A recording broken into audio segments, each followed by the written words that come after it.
51 years old. My name is Alex. I am 29 years old. My grandfather worked in oil fields out in western Kansas. The biggest influence is always just kind of how I push to be better. Love that. My grandfather served in the military for 3 wars. Never had a high school diploma because at the time he was raised, high school wasn't something that was afforded him. Starting at the age of 6, he literally was loaned out to a sharecropper and would come home on weekends. And so there were lots of reasons for him to be very angry, and he did not succumb to that. That is a gift that he gave us, and I try to hold on to that. Nice.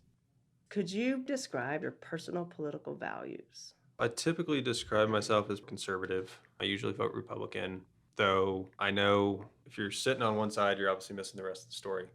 I tend to end up on the left side, but I don't want to be labeled either one of those things.